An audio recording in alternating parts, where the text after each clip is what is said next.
Pernah gak sih kalian ngalamin kejadian kayak gini? Kalian punya aplikasi favorit di HP, entah itu game atau sosmed, terus muncul notifikasi update tersedia. Karena penasaran sama fitur barunya, kalian update dong.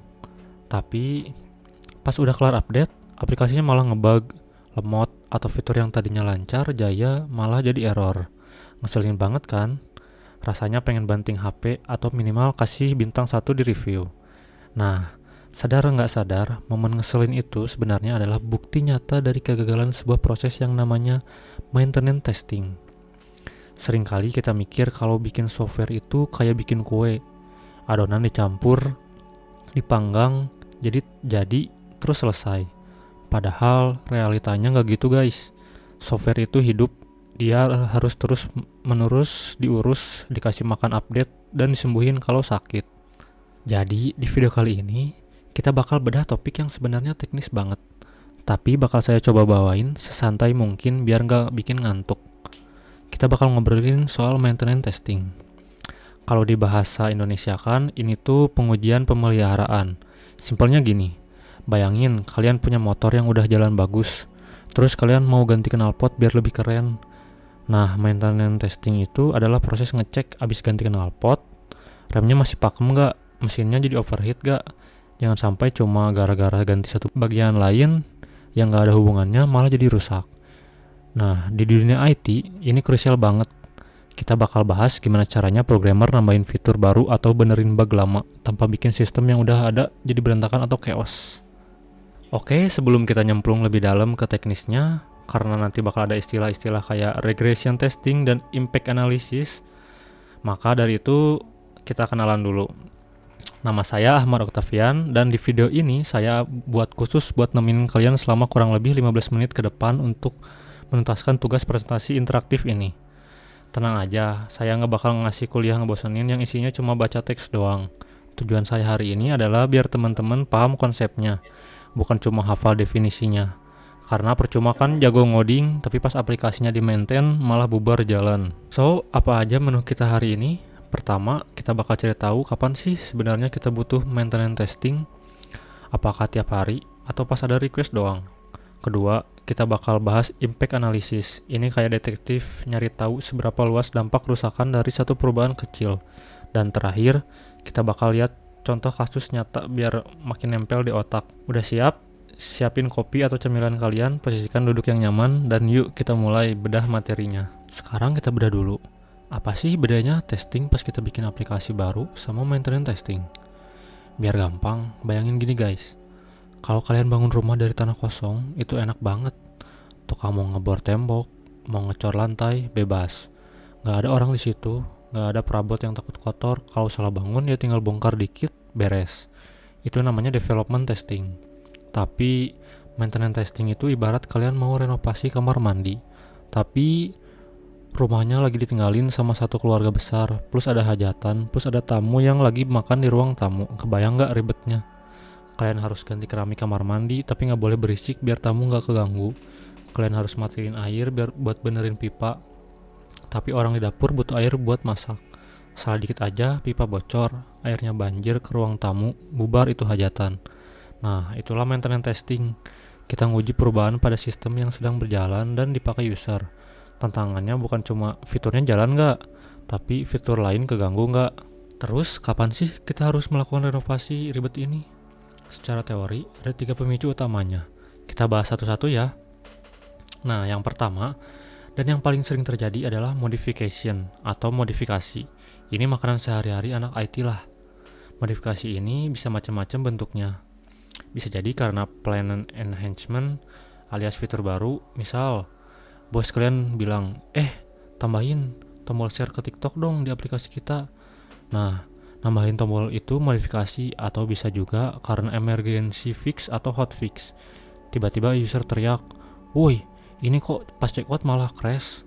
Nah, programmer langsung begadang tuh benerin bug. Disinilah maintenance testing masuk. Kita harus pastiin tombol TikTok tadi nggak bikin tombol logout jadi macet, atau perbaikan bug check out tadi nggak bikin saldo user jadi minus. Kelihatannya simpel, sepele, tapi sering banget kejadian fix satu bug malah nambahin 2 bug baru. Lanjut ke pemicu yang kedua, yaitu migration atau migrasi. Ini kejadian kalau sistem kita harus pindah lingkungan. Bayangin kalian pindahan rumah. Barangnya sama, tapi tempatnya beda. Contoh teknisnya gini. Aplikasi kalian tadinya jalan di database Oracle, terus mau dipindah ke MySQL biar hemat biaya. Atau tadinya di server fisik kantor, mau dipindah ke cloud atau AWS atau Google Cloud. Pertanyaannya, apakah aplikasinya masih jalan normal di tempat baru? Seringkali kodenya nggak diubah sama sekali, tapi karena rumahnya beda, settingannya beda, tiba-tiba fiturnya nggak jalan. Mungkin format tanggalnya beda, mungkin izin akses filenya beda. Disinilah maintenance testing bertugas buat mastiin proses pindahan itu nggak ada barang yang pecah atau ketinggalan. Dan pemicu yang terakhir yang sering dilupain orang, yaitu retirement atau pensiun. Loh kok pensiun dites? Ngapain? Kan aplikasinya mau dimatiin. Jangan salah. Mematikan sistem itu ada seninya guys. Misal nih, sistem A mau diganti sama sistem B yang lebih canggih. Sistem A mau dimatiin atau retirement. Kita harus ngetes apakah data di sistem A udah aman dipindah ke arsip. Apakah user masih bisa akses data lama mereka kalau butuh. Jangan sampai pas sistemnya dimatiin, data histori transaksi 10 tahun terakhir ikut hilang. Bisa dituntut perusahaan nanti. Jadi, retirement testing itu mastiin pemakaman sistem lama berjalan lancar dan semua warisannya atau datanya tersimpan rapi. Nah, dari 3 pemicu ini, modifikasi, migrasi, dan pensiun, kebayangkan kalau maintenance testing itu luas banget cakupannya, gak cuma sekedar ngecek bug doang. Oke, lanjut ke slide ketiga. Ini adalah bagian favorit saya, tapi sekaligus bagian yang paling bikin programmer susah tidur. Teman-teman pernah main Jenga nggak? Itu tuh permainan balok kayu yang disusun tinggi. Terus kita harus ambil satu balok dari bawah tanpa bikin menaranya roboh. Nah, melakukan maintenance pada software itu persis kayak main Jenga. Kita mau ambil satu balok, misalnya kita mau benerin kode di fitur login. Kelihatannya sih simple, cuma satu balok. Tapi kita nggak pernah tahu balok login itu ternyata nahan beban balok payment di atasnya. Atau nyambung sama balok database di sampingnya. Kita tarik satu, gubrak. Semuanya roboh, sistem crash total. Di dunia IT, ini sering disebut butterfly effect atau efek kupu-kupu. Perubahan kecil di satu tempat bisa bikin badai di tempat lain. Nah, biar kita nggak asal tarik balok dan bikin sistem roboh, kita butuh 2 senjata rahasia, yaitu impact analysis dan regression testing. Senjata pertama, impact analysis. Ini tahap detektifnya. Sebelum kita nyentuh satu baris kode pun, kita harus mikir dulu. Kalau gue ubah variable X di sini, siapa aja yang pakai variable ini? Apakah modul laporan keuangan pakai? Apakah modul notifikasi pakai juga? Analisis ini vital banget, guys. Kalau analisis dampaknya ngawur, testing kita juga bakal ngawur. Bayangin dokter bedah, sebelum dia motong satu urat, dia harus tahu persis urat itu nyambung kemana. Jangan sampai niatnya mau operasi usus buntu, pasiennya malah jadi nggak bisa jalan kaki. Di software juga gitu, kita bisa pakai static analysis atau dynamic analysis. Tujuannya satu, mencari area terdampak atau blast radius. Jadi kita tahu bagian mana aja yang harus kita curigai bakal rusak. Nah, setelah kita tahu area mana yang terdampak, baru kita keluarin senjata kedua, yaitu regression testing. Jujur aja, ini bagian yang paling melelahkan kalau dikerjain manual. Regression testing itu intinya adalah menguji kembali fitur yang tidak kita ubah untuk memastikan mereka tidak ikut rusak. Ingat ya kata kuncinya, ngetes fitur yang tidak diubah. Contoh kasus lagi nih biar gampang. Kalian update fitur upload foto profile. Oke, fitur uploadnya dites dan jalan lancar. Tapi regression testing itu tugasnya ngecek fitur komentar. Loh, apa hubungannya? Ya siapa tahu kode penyimpanannya satu jalur. Kalau kita coba ngetes fitur barunya atau upload, itu namanya confirmation testing. Tapi kalau kita ngetes fitur lamanya komentar, bisa dipastiin nggak ada efek samping. Itu namanya regression testing.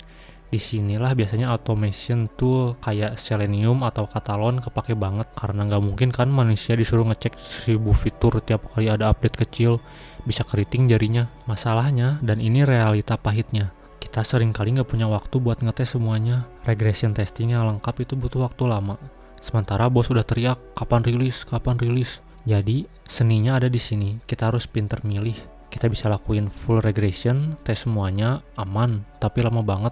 Atau partial regression. Tes area terdampak aja cepat tapi agak beresiko. Pilihan ini tergantung hasil impact analisis tadi. Kalau analisisnya benar, kita bisa hemat waktu tanpa ngorbanin kualitas. Jadi intinya dari slide ini jangan cuma fokus benerin yang rusak, tapi jagain juga yang masih bener biar nggak ikut rusak.